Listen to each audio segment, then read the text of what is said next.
नमस्कार, मी वृषाली पाटील बातमीपत्रात आपलं स्वागत करते। सुरुवातीला पाहूया टॉप 9 मोठ्या राजकीय बातम्या। भाजप नेते हर्षवर्धन पाटील यांचे शरद पवार यांच्यासोबतचे पोस्टर व्हायरल। नव्या आकाशी नवी भरारी, हाती आपल्या विजयाची तुतारी असा बॅनरवर उरले, तर पोस्टर आम्ही व्हायरल केलं नाही, पवार गटाचं स्पष्टीकरण।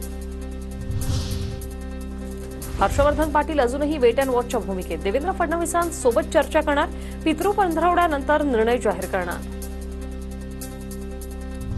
रोहित पवारांनी एसआरपीएफ केंद्राच्या गेटवर फीत कापली, प्रशासनाचा विरोध झुगारत जामखेडमधील एसआरपीएफ केंद्राचं रोहित पवारांकडून लोकार्पण। आमदार रोहित पवारांना एसआरपीएफच्या केंद्रात जाण्यापासून पोलिसांनी अडवलं, पोलीस आणि कार्यकर्त्यांमध्ये बाचाबाची।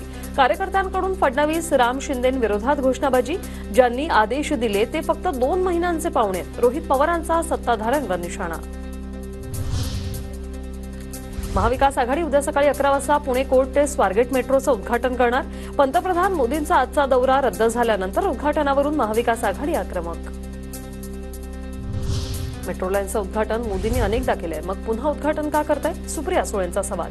तर काय केलं पाहिजे हे आम्हाला कळतं, त्यांनी सांगू नये, बावनकुळेंचं प्रत्युत्तर। मालवण पुतळा दुर्घटना प्रकरणी चौकशी समितीकडून 16 पानी अहवाल, चुकीच्या वेल्डिंग कामामुळे पुतळा कोसळल्याचं अहवालात माहिती। मालवण पुतळा दुर्घटना प्रकरणी वैभव नाईकांना पोलिसांकडून नोटीस, गुन्ह्याच्या तपासासाठी कागदपत्र सादर करण्याच्या नोटीसमध्ये उल्लेख। केंद्रीय निवडणूक आयुक्त 2 दिवसांच्या महाराष्ट्र दौऱ्यावर, विधानसभा निवडणुकांच्या तयारीचा आढावा घेण्यासाठी या दौऱ्याचं नियोजन।